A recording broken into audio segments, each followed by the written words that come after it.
Hello, today we're going to be talking about how to find your dream client or customer. And this is really important because this serves as the foundation for everything moving forward in any successful business. The marketing that you're going to be doing, the lead acquisition techniques you're going to be implementing, the language you're going to be using, everything is built on this foundational element. So it's really important that you start to look inward and not just yourself, but externally about who you really want to work with. That way you can get the ultimate value, you can get bigger projects, you could charge more, you can make more, you'll just be less stressed knowing about who you're actually going after and where that next client or customer is coming from. Now, the way that this framework works is a little differently because I think it's important to not just focus on the nitty-gritty black and white of here's all the logical reasons this person is a great customer, but also some of the more intrinsic and internal things that you're going to be identifying in yourself as you're starting or growing your business or you're looking to just scale it, because this will allow you to get a better leg in the game. It'll allow you to achieve that success faster. So to start, this framework is broken down into two core sections. We have the emotional elements of your dream client and the logical elements of your dream client. The emotional is going to be things that more so you value, that you see inside of yourself as attractive qualities to find somebody who ultimately you want to charge and work with for the service or product you provide. And then the logical is the things that you and that client or customer value together. So ultimately, it's going to be elements that help you achieve success easier, but it's also going to be things that you're looking at it from that customer's perspective. They value it, and you're kind of swooping in to align everything that you're offering with those values. So the first thing we're going to ask ourselves, what can I do? And I want you to think about this less as, oh, I could do this job title and I'm really good at all of these random esoteric skills. I want you to think about more of the outcome you can perform from the actual product or service you have. List out everything and anything. We're going to go ahead and just run through an example here because I think it's easier to visualize. Let's say I am a web designer, developer, e-commerce expert, business consultant, conversion rate optimization, and then marketing, advertising, and social media. So let's say I'm this person. I could do all of these things realistically, and I feel like I've ideally, if you're watching this, you've probably done these in the past. You maybe have had a few clients in your pipeline, but that's okay if you haven't just yet. Write out everything you could do. Nothing is off the table. You want to think about this as more of like the cloud that makes up all of your skill set. And then what we want to do is boil this down into the emotional side of our dream client slash customer. And I'm going to be using these terms interchangeably moving forward. The first thing we want to ask is, am I capable of doing this work at all? It sounds like a no-brainer. Of course, if I've done these things, if I can do them in the past, then I can do them moving forward. But what you want to think about is the three-dimensional aspect of this. If let's say you launch this thing, you have your dream customer, you craft your offers, you get really good at this, and all of a sudden people are just knocking at your door left and right.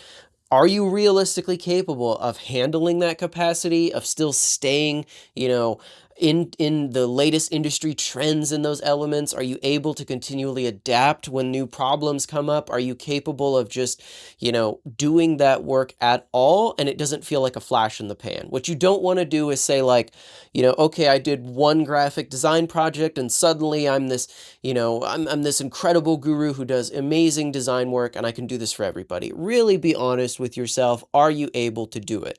The second question you want to ask yourself is, are you passionate about this work? It's not really a requirement, but it helps immensely if you are, because three key reasons.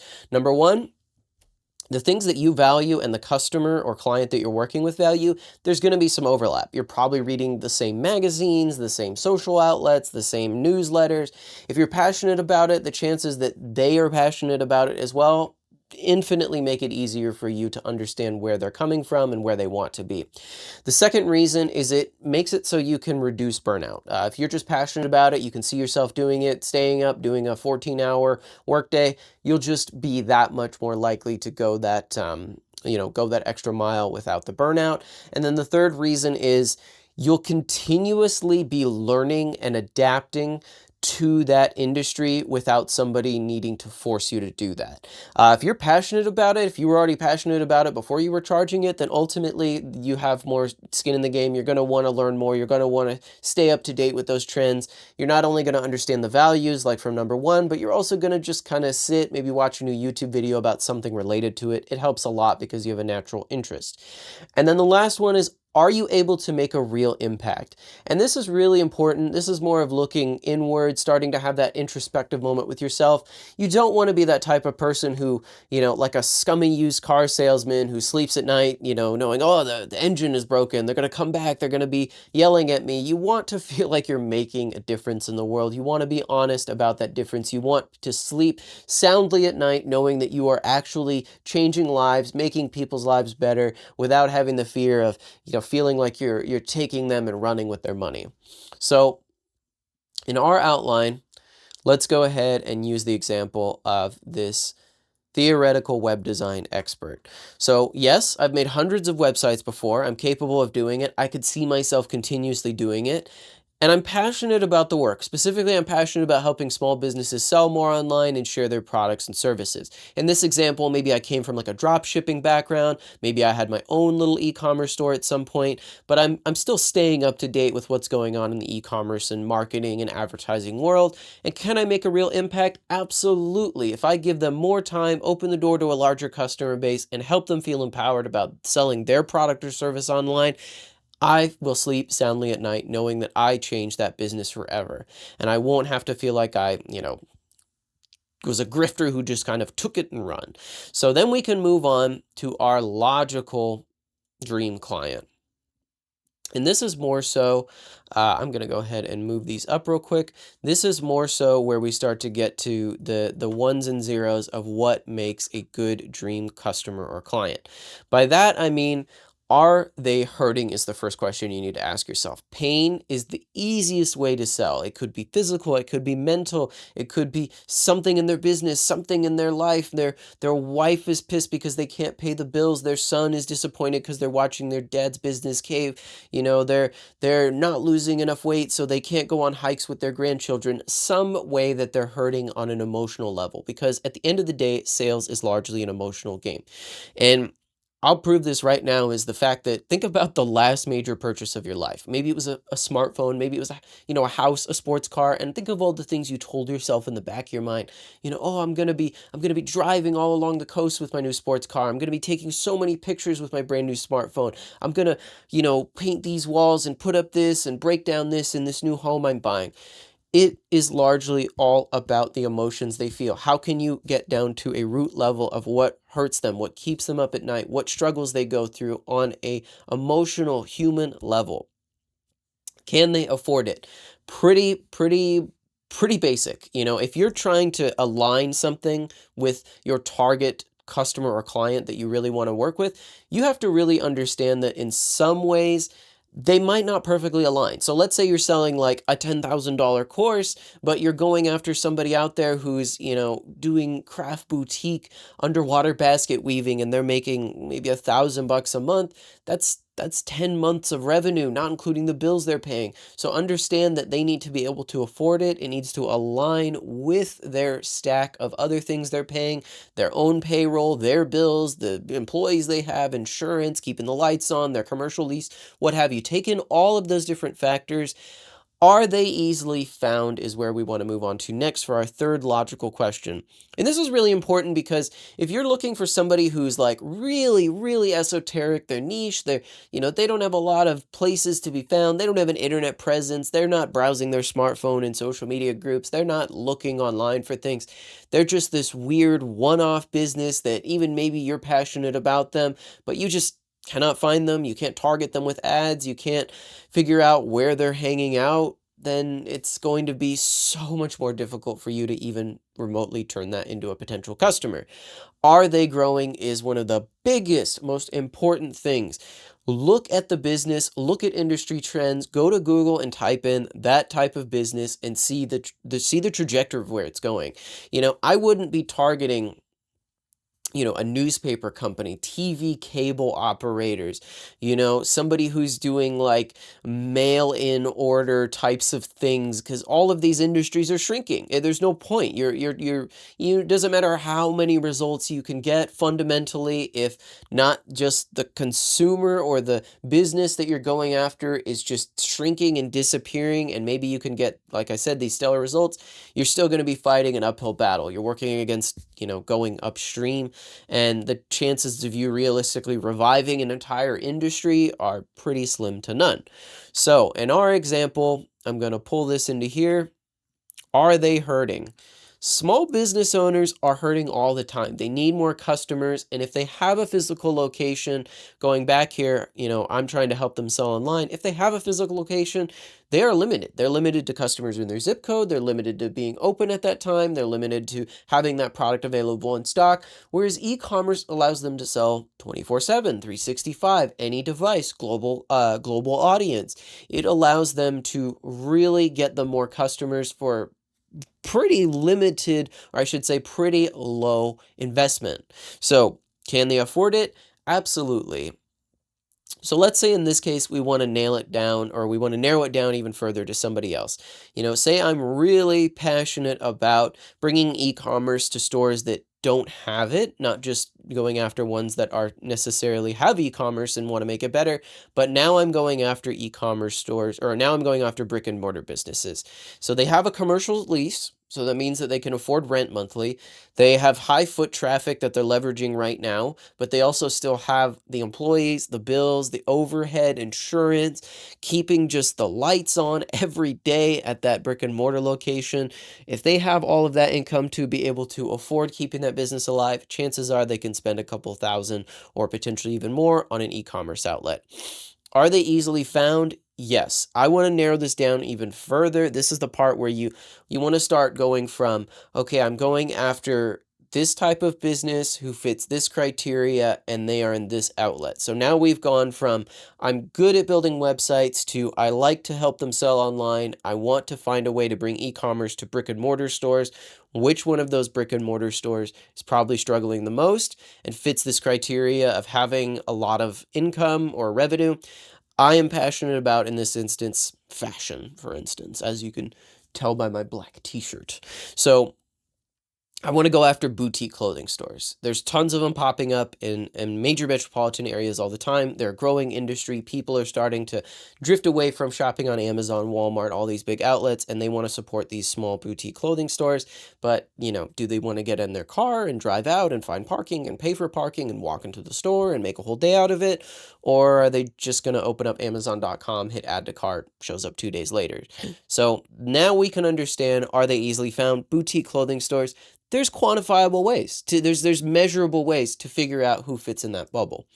Then we can go to, are they still growing? Absolutely. We already answered our own question. Clothing stores all the time are growing. If you go down to any tourist location, any major metropolitan area, anywhere where people are just congregating, guarantee you'll find a boutique clothing store. So then we move on to our third person stat sheet. And this is where we go from taking our two-dimensional client, all the values that we've ascribed to them, all the values that we like, and all the values that will help us achieve maximum success. And now we're actually going to build out our stat sheet. This is what this customer looks like. This is where they hang out. This is the qualities that make up that customer. And ultimately, this is going to be really important because once you start to visualize that person, once you actually start to make them out as a real person, you will not only understand where they live, where they congregate, where they hang out, what they want to hear, you'll be able to essentially become one of them. You'll become an expert at going to them and just conveying that value. So physical traits, emotional traits, tribal traits, qualified traits, communication traits. Physical traits, pretty self-explanatory. Name, age, gender, location. These are just the basics of that person. And you want to think about really how to hone in into what's it going to achieve maximum success. If we're talking about boutique clothing stores, the chances of, an 80-year-old man in rural Nevada who owns this boutique clothing store is very low. But the chances of, let's say, a 25 to 35-year-old, female or female identifying, individual who is in a major metropolitan area having a boutique clothing store is substantially higher than that 80-year-old guy in rural Nevada. Emotional traits. What do they want? What do they need? What do they love? What do they hate? What do they value? What do they devalue? What are their habits? Tribal traits are going to be, what groups are they a part of? This is going to be like Facebook groups, Instagram groups, TikTok followers, influencers they follow, things like that. Hangouts. Where do they actually hang out? Not just the groups that they're looking into. Those are more the outlets. The hangouts are going to be, where are they actually going? Are they commenting in these groups? Are they writing articles in these magazines? Things like that. Socialization structure, that's going to be like, what do they look for when it comes to these interactions? Are they looking to get something out of it? Are they looking to be a leader in their field? Are they looking to just go to networking events and get a bunch of leads? And then influence.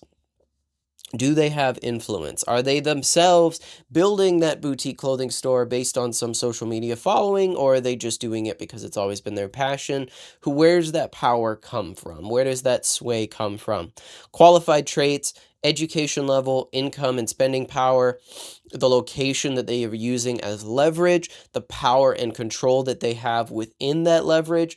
That's going to mean, obviously, like college education, the amount of spending power they have, the location that they're using as leverage. If you're in downtown Los Angeles, you are more qualified than somebody who is in rural California, simply because you are able to leverage more foot traffic. Your location automatically gives you a little bit more credibility, and you're obviously going to have elements that help you in that location. You're in a swanky, a more chic area. Power and control. That means how many chains in the link do I have to go through to ultimately understand where that power and control comes from? If it's a boutique clothing store, chances are they probably have maybe like a few small subset of employees. They're the decision maker. They're the founder, owner, CEO, whatever title they want, but that not might be the case with every industry. If you find that, for instance, I'm selling this e-commerce solution to somebody who has, 100 employees, I might need to talk to everybody from like the CMO to a marketing director, underneath that, somebody who handles specifically the web operations, and they might all need to congregate together. But the last one is the communication traits. How do they communicate? Are they voice? Are they a talker? Do they want to do a phone call? Do they want to do a Zoom call? Or are they a texter? Do they send emails? Do they do short bursts? Are they technology or analog based? Are you going to be showing up in an app with them? Are you going to be doing these Zoom calls? Are you going to be doing these because they're super busy? They have limited time. They are tech savvy, or are they analog? Are you out there sending letters? Are you out there, doing old-fashioned cold calling with them? Are you out there trying to just walk into their business and actually talking to them, the handshaker or the app? That's going to be somebody out there who's like, hey, send me a digital proposal from DocuSign. I'll sign it. Perfect. We're good to go. Here's the ACH bank transfer, whatever. But you might also have a handshaker. They might be a little old-fashioned. You're physically making eye contact. You're talking shop with them. You have them sign that physical contract. They send you a check in the mail. That's a very big difference in the way you're going to present yourself, the language you're going to use. Are they logic driven or are they emotional driven? This is very important for the language you use as well. If you're like, hey, I'm going to double your revenue from your website, that, this website's going to help you, double your revenue. It's going to do X, Y, Z. These are the KPIs. These are the stats. These are the points. Or they're like, imagine if it would be so much easier if you could stop stressing about your revenue. Imagine how easier it would be if you could share your incredible fashion with people across the globe. People value different things. You have to understand it from their perspective. If you're talking to somebody out there and they're like, I just want to hear the numbers, or, you know what, I'm just stressed about running my business. I wish it was easier. You need to tap into that. So let's drag our customer stat sheet here. So this is Jane Doe. 23 to 35-year-old female or female presenting in a major city area. Those are probably the most likely qualifiers of somebody who owns a boutique clothing store. They want more customers. They want more fans. They really like authenticity. They don't like to be sold at. They don't like to be just, hey, what's it going to take to get you on this website? They value creativity. They value expression. They probably devalue somebody who is just looking for, hard sells. So they don't want somebody who not only don't want to be sold to, but they don't want somebody who's going to be like, okay, you need to be salesy with your customers. You need to tell them, how to do this and really just always be closing, always be closing. They don't like that. They want somebody who can resonate, be emotional with them, understand their needs. And then their habits are they're largely FOMO driven. They're probably media driven. They're looking on TikTok. They're looking on Facebook. They're looking on Instagram at other boutique clothing stores, fashion designers, creators, things like that.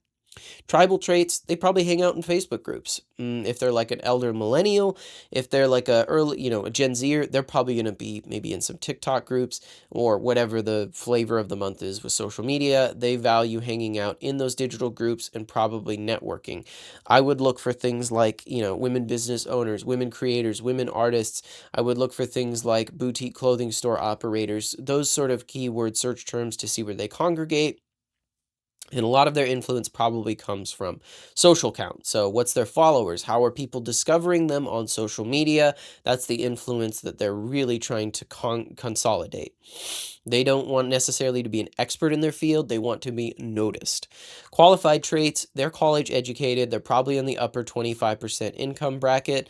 They are usually a small, mid-sized business located on a major foot trafficked area, probably in a tourist location within that major metropolitan area. Their power and control probably largely follower and fan base. So, if you go viral with one of those TikTok videos, if people all of a sudden want to do, well, we're wearing the red boots, or, oh, we're wearing this Supreme shirt, or, oh, we're wearing, the certain mugs or whatever, like you've seen a lot of these viralities trigger that notoriety. If they're able to tap into the cultural zeitgeist and become, the poster child for that, that's where their power and control comes from other people showcasing, hey, I have this thing, you don't.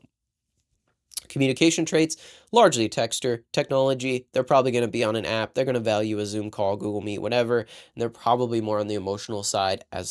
As a creative, I say this, they're probably on the more emotional side. They want people, they want clout, they want notoriety, they want to be noticed, they want people to see their art and creativity.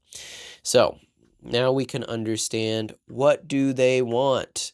This is where we flip the script. We've now defined our customer, and now we need to understand how those elements align with what the ultimate outcome is. This is how we get to the point where we're not selling a job title, where we're not a commodity, where we're not just, going out there and saying, buy this thing because you've heard 100 other people want to sell you a website. You've heard 100 other people want to sell you e-commerce. We need to get to the point where we're saying, how would you like to double your revenue by implementing this thing? How would you like to lose 10 pounds in 30 days? How would you like to get more free time with your business and open up a whole new customer base?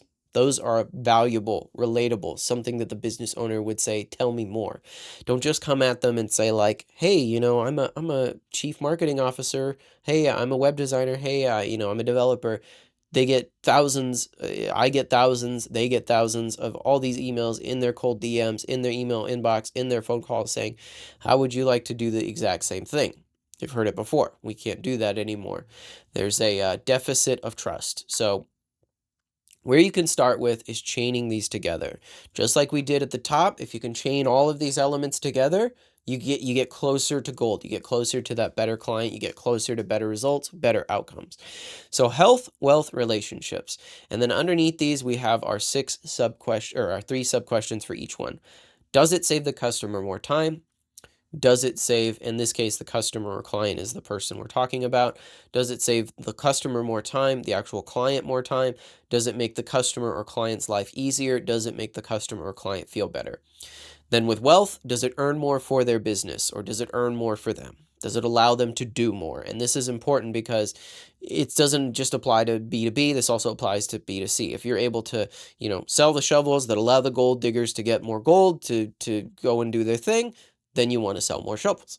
It's the same thing. Does it save more time for the business or customer? If you can give them more time, time is the thing that we all experience unilaterally across the globe. It's something that, regardless of how wealthy you are, regardless of how powerful you are, you and I experience the same amount of time. Does it extract more wealth? This is a big one because if you're able to give something to somebody that allows them to increase the lifetime value, the amount that that customer spends, the amount that that customer ultimately is able to make by doing the same things they're already doing, then that's another way you can think about it. It's not necessarily about just making more money for the customer or client or that client's customer. It can also be about, okay, if we implement this thing, now all of a sudden we've reduced the amount of employee overhead. We're allowing you to get more money. We're allowing you to do more upsells with what you already have. And then finally, relationships. Does it build equity with the customer? By that, I mean, if we implement this thing to a business owner, does that mean that the customers will continually see more value in coming back to that business? If we're selling it to an end user or the end customer, does it mean that that customer says, okay, I'm now putting equity even more so into this business? It goes both ways. The customer can build more equity into your business directly if you sell it to that person who's not a business, or the business can start to gain more equity from its customer base. Does it make the customer unique? By that, I mean, does it give them a competitive edge? Not only is it building equity because it's improving the relationship, but does it literally make them different than their competitors in some way? Is it faster? Is it easier? Is it stronger? Is it, what is it that that thing can ultimately do? And does it make the interaction feel better? At the end of the day, emotions are also reigning true, like I said, inside of the sales methodology. If you're able to make that interaction feel better, if you're able to make it more fun, engaging, more interactive, then simply put, people will come back. I mean, at the end of the day, the prime example is like, let's say you're at the airport, you want to rent a car, do you want to call up the local car rental place and, oh, what do you have in inventory? What's the pricing? What color? What are the specs? Or am I going to go to, Hertz dollar car rental and just say, okay, I can look at their inventory online. I can see how much it costs. I'm just going to hit that button. It adds it to cart. That's a better feeling interaction. People will always pay more for convenience and for feeling better about their purchase. So once you do that, notice how these all chain into the bottom portion. What you now want to do is to take those elements and put them in reverse. Build a quantifiable outcome from those as your bargaining chip. Now, there's two ways you can think about this. The first is that you've probably done it before. You probably have an outcome. It's something that's measurable. If I implemented an e-commerce site onto somebody's business and I can say, hey, we implemented this in 30 days. It increased their yearly revenue by $500,000 a year, and it also gave them $20,000 a month in reoccurring revenue. I can now replicate that same result for other people, as long as I understand the parameters and criteria. So what you really want to do is to start to understand the outcomes you've already created, or if you haven't created those outcomes, then find somebody you can understand from your dream client, and then start to figure out a way to create those outcomes.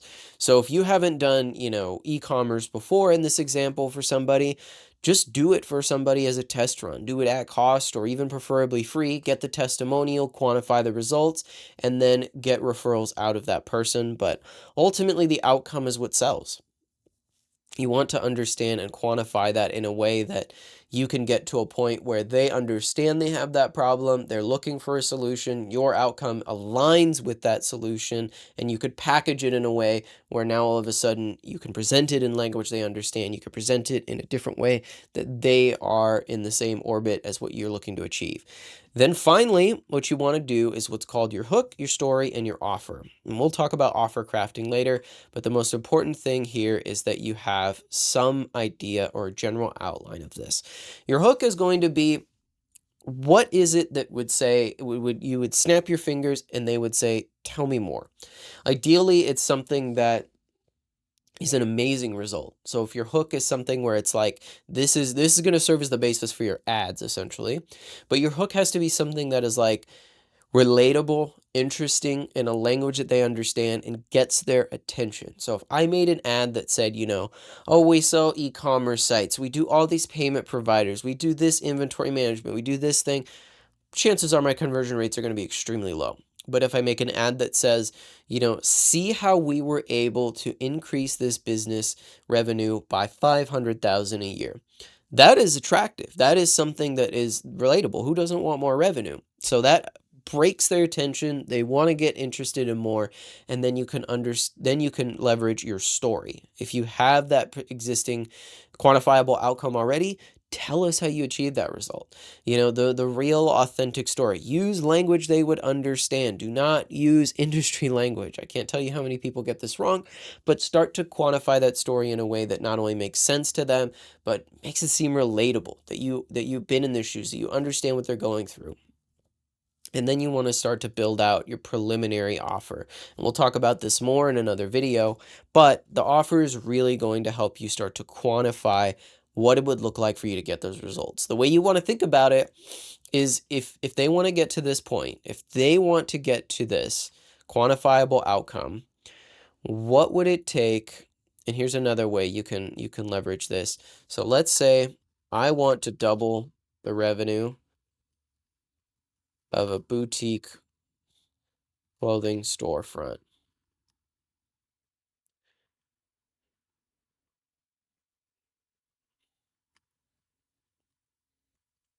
in 90 days time. So let's say this is your goal. Oops. Let's say this is your goal, your quantifiable outcome, thing you're selling. What would it take for you to get to this point and make it even stronger? By that, I mean, let's say you found your dream client. It's this boutique clothing store. You've always seen them on Main Street. You want to help them. You love their clothing. Their fashion's so cool. What would it take for you to double the revenue of that boutique clothing store front in 90 days' time? What would you need to chain together? You probably not just need the store. Maybe you need marketing. Maybe you need to understand if you can lower that result. Maybe you can even achieve it in 60 days. What would you need to improve conversions? What email list do they have? What elements would ultimately make it a no-brainer and help them achieve success? So this serves as the foundation for moving on to crafting our offers, but by now you should have somewhat of an idea of your dream client. And you have the emotional side, what you can do relative to that emotional side, your logical side, these are the elements that help you achieve greater success, the stat sheet of that customer, where they hang out, what they do, what their language is, how they're going to communicate, how you can reach them and understand them and actually empathize with them because they're going through this problem. And then you should have an understanding of any ways you can improve all of these. You're going to end up stacking all of these elements together as well. It might necessarily be that one is stronger than the other, but you do want to understand some ways that you can quantify them. And by that, I mean, like, you might have an offer that's really good at helping them increase revenue, but then underneath that, you might also have ways that helps them do more. So let's say you open up this e-commerce store, it makes them a bunch of money. That also means they have more free time because they can hire more employees. Prime example of this is don't think two-dimensionally when it comes to your dream customer. If something happens, think about it three-dimensionally. If something happens as a result of your initial touch point in the long run, use that to your advantage. A prime example of this is I remember communicating with a coffee roaster using e-commerce as an offer that we were giving them. It's something that they were interested in, was opening up another location. So I thought to myself, not only is this great at helping them generate more revenue, hire more employees, make their business easier to run, but think about it. Once they have all of that data, because they're not selling online right now, they'll be able to specifically see where those customers are coming from. And they can say without a doubt, they'll be able to use that data to say, okay, instead of guessing where I'm going to open my second location, now I can say, you know what, all of my customers are coming from this city because they're shopping online. It would be really good for me to open up a location in that city and achieve success faster than say, oh, I'm going to just do the guesswork. So Don't think about this as just simply each one of these together, because in a perfect world, every single one of these is intertwined. Every single one of these improves at the exact same time. And start to think about ways that these all work together simultaneously. That way you can use even more leverage, even more success, even more achievable results. So, I hope this was valuable to you.